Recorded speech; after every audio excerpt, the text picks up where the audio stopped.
So you've all seen pictures like this of smokestacks belching pollution. And maybe you've heard that the Earth has entered a new geologic age, the Anthropocene. But I want you to think quantitatively about how big our impact is on the carbon cycle compared to the natural carbon cycle. And to do that, you need to think of a natural analog, and the natural analog is volcanoes. Volcanoes and other seeps that bring carbon from the deep geosphere into the natural biosphere, into the oceans, the atmosphere, and the land surface. And think about how big we are compared to that. And the answer is we're bigger by something like a factor of 50 to 100.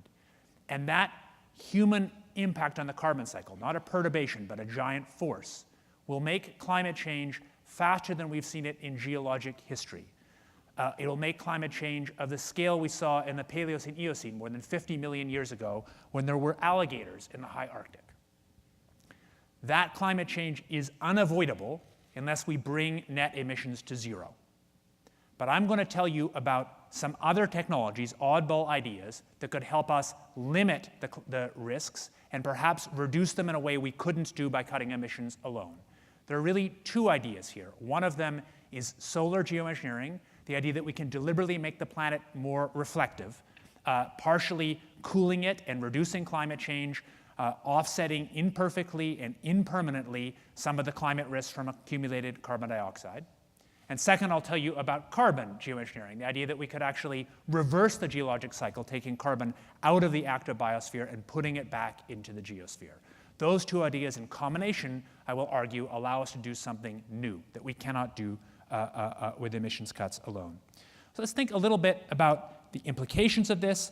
But in doing so, I want you to remember, just reinforce the idea that nothing gets you out of the need to cut emissions. It's tempting when you hear these technofix ideas to dismiss them because you assume that the technofixers are blind to the reality, the hard realities of global collaboration on cutting emissions.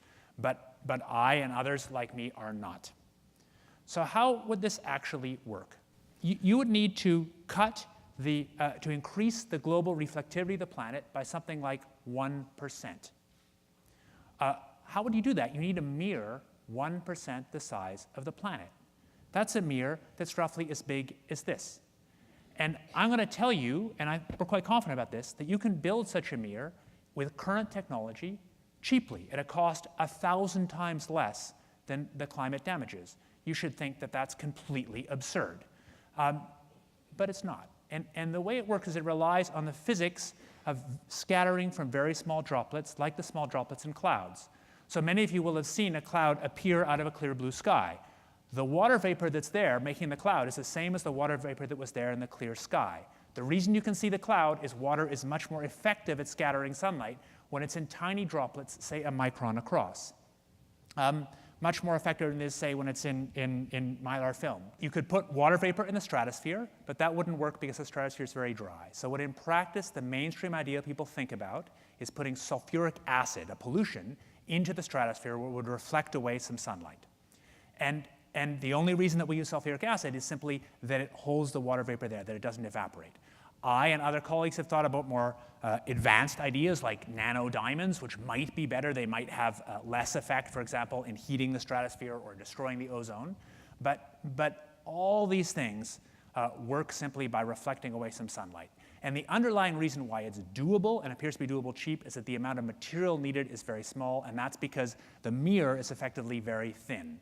So to give you a sense of it, the mirror that would make the average size of the mirror would be less than a micron, maybe half a micron, so kind of 50 times thinner than actually a thick piece of mylar film, much smaller than a human hair.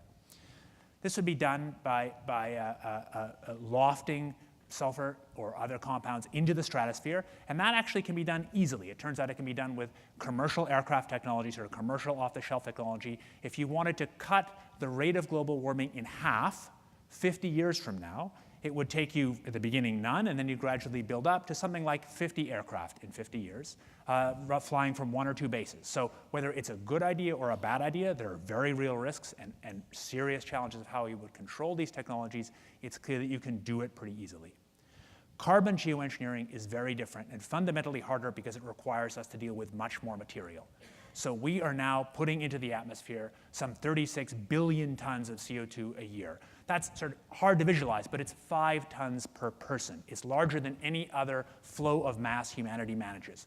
I, as a wealthy person who flies a lot, of course, am responsible for much more than the average 5,000 tons per person, and a poor person living on a day is responsible for much less, but the average is something like 5 tons per person. So there's no way you're going to magically scrub that out of the air cheaply. In fact, a small company I helped to start is actually developing technology. We're building a pilot plant today in north of Vancouver, British Columbia, that will be the first large-scale facility to do direct capture of CO2 from the atmosphere for these purposes. But we don't think we're geoengineering the planet. We think we're just making low-carbon fuels. There's no way that you can avoid the fact that you need to cut emissions. Only after you've cut emissions can you think seriously about how you might remove CO2 from the atmosphere. So let's think a little bit about how the trajectory of the next, say, 200 years would look. So we can run fancy computer models, including computer models that make wild guesses about how societies might evolve. But the honest truth is that if you look back at projections of 100 years ago, those models are pretty lousy. So I like these sketches that have the right numbers but are just sketches. So business as usual, and these have the right numbers, is this fast increase that we've seen. And if we had this huge success of a clean, green global revolution that drives carbon emissions to 0 in my lifetime, which would be a fantastic outcome, an outcome I hope we achieve, and we can achieve if we want to. If we do that, what we do to the amount of carbon in the atmosphere is basically stop it getting worse. It's very different from other pollutants. CO2 lasts in the atmosphere for a very long time. So unlike, say, sulfur air pollution that kills several million people a year today, if we stop that, it goes away in a few days. But carbon lasts a long time. So all we do by cutting emissions is essentially stop making the problem get worse. And that's where these other technologies can do something different and complementary. So if, for example, you did solar geoengineering, you do not, as some people say, have to do it forever. If you gradually started it and then gradually stopped it, the net effect is to do absolutely nothing beneficial to the climate in 2200, but you reduce the rate of change. And that's a big deal, because lots of climate impacts depend on the rate of climate change. But you can do more than that if you combine the two kinds of geoengineering. So for example, if you first do emissions reductions by some combination of solar power, nuclear power, conservation, what have you, to stop this enormous flux of carbon into the atmosphere. And then you do some slow process of removing carbon. It's inherently slow. It can't magically solve the problem, but over a few centuries, you really could pull carbon back down out of the atmosphere. And then you combine that finally with solar geoengineering, which can act fast, but it's inherently imperfect because it's countering a warming force, balancing it with a cooling force. Then you get some new phenomena that you can actually control the climate in a new way. How well would it work? How big are the risks? How much could we know about how well it works? The answer is right now that because of the taboo about talking about this topic, we have no research program, no serious federal effort at all.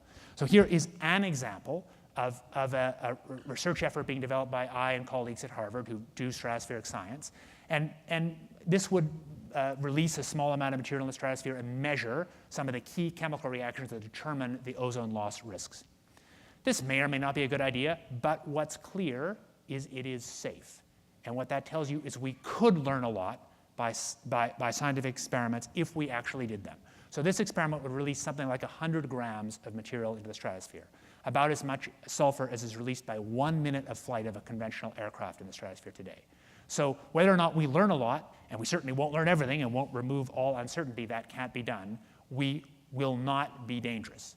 And I think the central thing we need to do now is get serious about actually doing research so we know more about how well this would work and about what the risks are. So how to think about it?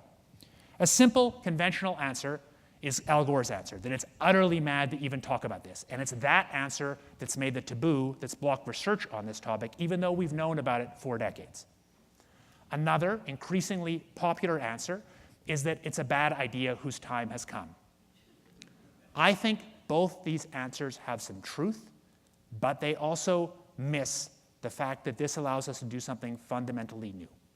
That what it allows you to do is to, over 2 human lifetimes, with patience, with difficulty, with enormous global effort, this is not a quick fix, it allows humanity to aim to bring the climate back to pre-industrial in 2 lifetimes, something that cannot possibly be achieved only by cutting emissions.